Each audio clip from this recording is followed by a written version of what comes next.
Bismillahirrahmanirrahim. Assalamualaikum warahmatullahi wabarakatuh. Alhamdulillahirabbil alamin. Alhamdulillahilladzi hadana li hadza wa ma kunna linahtadiya laula an hadana. Asyhadu an la ilaha illallah wa asyhadu anna Muhammadan abduhu wa rasuluhu. Amma ba'du. Rabbi shrah li sadri wa yassir li amri wahlul 'uqdatam min lisani yafqahu qawli. Alhamdulillah, pada kesempatan kali ini kembali lagi bersama saya Ustaz Irwallahu Wajal Akram, Salman Al-Farizi dan Hamzah Wadi pada pembahasan tafsir ayatul ahkam. Pada tempo lalu kita membahas tentang surat Al-Fatihah. Sekarang kita akan membahas tentang surat Al-Baqarah ayat 183 sampai dengan ayat 180. Di mana di dalamnya itu terdapat kewajiban kita, ya, Allah memerintahkan kita untuk berpuasa di bulan Ramadan. Ayat yang sering familiar kita dengar sebelum momen-momen bulan Ramadan itu adalah ayat 183. Biasanya para penceramah itu ceramah mengenai ayat tersebut, yang menyampaikan dan mengingatkan ayat tersebut kepada masyarakat untuk bahwa kita tuh wajib untuk berpuasa di bulan Ramadan. Yaitu bunyi ayatnya, ya ayyuhalladzina amanu kutiba alaikumusyamu kama kutiba alal ladzina min qablikum la'allakum tattaqun. Artinya, wahai orang-orang yang beriman, diwajibkan atas kamu berpuasa sebagaimana yang diwajibkan atas orang-orang sebelum kamu agar kamu bertakwa. Berarti diwajibkan hanya untuk orang-orang yang beriman. Kalau orang-orang yang tidak beriman, maka kalau orang-orang yang tidak berpuasa, maka wajib dipertanyakan imannya. Dia masih beriman atau tidak. Tapi ikhwani fillah, di dalam makalah ini terdapat pembahasan yang pertama, yaitu tafsir perkata. Silahkan nanti bisa dilihat di makalah yang sudah kita share tentang tafsir perkata ini. Sangat panjang ya, dan insya Allah sudah lengkap di situ. Kita mengambil dari kitab Ayatul Ahkam. Oke, langsung makna global dari Al-Baqarah ayat 183 sampai 180. Allah Subhanahu wa taala menyampaikan bahwa Dia mewajibkan puasa bagi hamba-hambanya yang beriman, sebagaimana Dia mewajibkan puasa bagi para pemeluk agama sebelum mereka, dan menyampaikan sebab penetapan kewajiban berpuasa dengan menjelaskan faedahnya yang besar dan hikmahnya yang luhur, yaitu untuk mempersiapkan jiwa orang yang berpuasa agar bertakwa kepada Allah dengan meninggalkan keinginan-keinginan mengubah demi melaksanakan perintah Allah Subhanahu wa taala dan demi menggapai pahala di sisinya, agar mukmin menjadi orang yang bertakwa kepada Allah dan menjauhi larangan-larangannya. Umat-umat terdahulu diwajibkan juga untuk berpuasa. Itu untuk menjadi tolak ukur bahwa kita tuh beriman dan akan bertakwa atau tidak. Puasa yang diwajibkan Allah Subhanahu wa taala bagi hamba-hambanya ini berlangsung hanya dalam beberapa hari tertentu, yaitu hari-hari selama bulan Ramadan, yaitu 30 hari kurang lebih. Dan Allah tidak mewajibkan kepadamu sepanjang masa sebagai bentuk keringanan dan rahmat bagi mereka. Di samping rahmat terkait puasa ini, Allah juga menetapkan ketentuan bagi orang yang sakit, di mana puasa menimbulkan dampak yang membahayakannya, dan musafir yang mengalami kesulitan, bahwa keduanya boleh tidak berpuasa dan menggantikannya pada hari lain sejumlah hari yang dilalui tanpa puasa. Ini merupakan kemudahan dan rahmat bagi hamba-hamba Allah Subhanahu wa taala. Bagi orang yang sakit ya, dan lagi berpergian, itu tidak diwajibkan untuk berpuasa, tapi diwajibkan untuk menggantikan puasa di hari bulan Ramadan, di lain bulan Ramadan.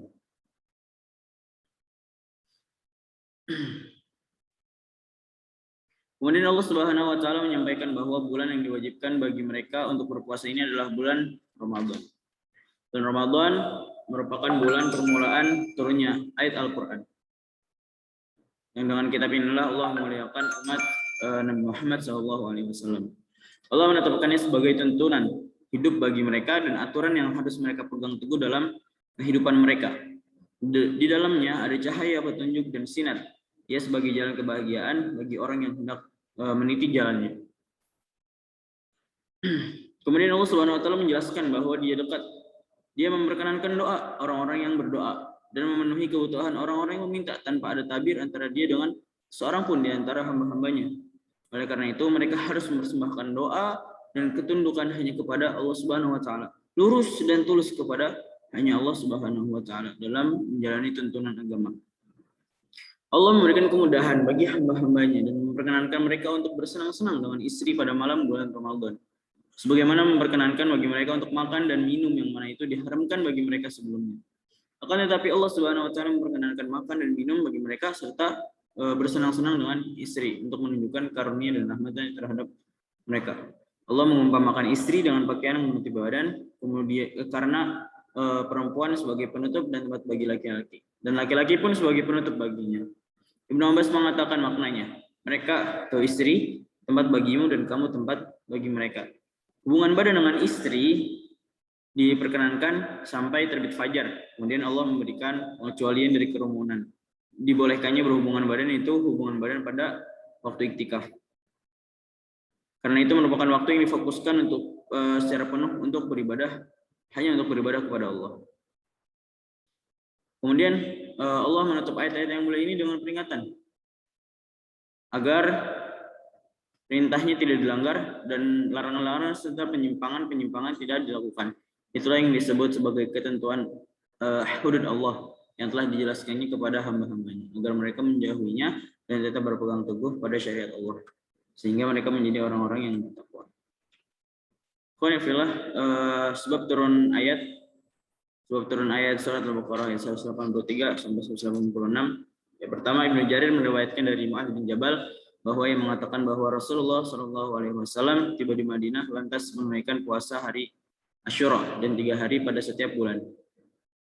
Kemudian Allah Subhanahu wa taala kemudian Allah Subhanahu wa taala mewajibkan puasa bulan Ramadan. Allah pun menurunkan, wahai orang-orang yang beriman, diwajibkan atas kamu berpuasa. Dan bagi orang yang berat menjalankannya, wajib membayar fidyah, yaitu memberi makan orang miskin. Nah, dengan demikian, yang hendak berpuasa maka ia berpuasa, dan yang hendak tidak berpuasa maka ia tidak berpuasa, namun ia harus memberi makan orang-orang miskin yang menerima fidyah. Kemudian Allah Subhanahu wa taala mewajibkan puasa bagi orang yang sehat, yang mukmin. Sementara pemberian makan tetap berlaku bagi orang lanjut usia yang tidak mampu berpuasa. Allah menurunkan, Allah Subhanahu wa taala berfirman, siapa di antara kamu ada di bulan itu maka berpuasalah. Kedua diriwayatkan dari Salamah bin Aqwa bahwa yang mengatakan ketika turun ayat ini dan bagi orang yang berat menjalankannya wajib membayar fidyah, yaitu memberi makan seorang miskin. Nah, di antara kami yang ingin berpuasa maka ia dapat berpuasa, dan yang ingin tidak berpuasa maka ia tidak berpuasa, namun ia harus membayar fidyah. Jadi riwayatnya hampir sama terkait asbabun nuzul. Keempat, ya. Al-Bukhari meriwayatkan dari Bara bin Azib bahwa yang mengatakan di antara sahabat-sahabat Rasulullah SAW, jika ada yang berpuasa lantas tiba waktu berbuka namun ia tidur sebelum berbuka, maka ia tidak makan pada malam harinya, tidak pula pada hari itu juga sampai petang. Qais bin Sarman Al-Ansari berpuasa. Ia bekerja di kebun kurma pada siang hari. Begitu tiba waktu berbuka, ia menemui istrinya lantas bertanya kepada istrinya, apakah kamu punya makanan? Istrinya menjawab tidak. Akan tetapi aku akan pergi untuk mencarikan untukmu. Nah, hari itu Qais bekerja. Begitu tidak dapat menahan kantuknya hingga tertidur, datanglah istrinya. Setelah melihat suaminya, sang istri pun berkata, betapa sialnya kamu. Pada tengah harinya ia tidak sadarkan diri. Setelah hal ini disampaikan kepada Nabi Muhammad, turunlah ini dihalalkan bagimu pada malam hari puasa bercampur dengan istrimu. Nah, itu asbabun nuzul ayat surat Al-Baqarah ayat 187.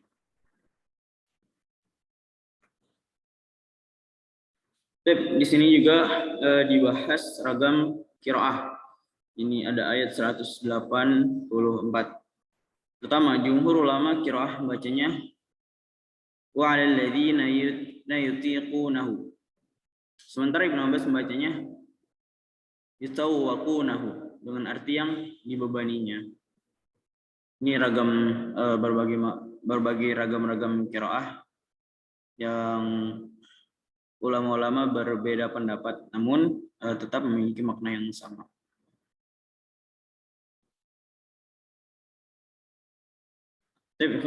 Mungkin untuk selanjutnya akan dibahas oleh teman saya, yaitu Salman Al-Faisi. Padanya dipersilakan.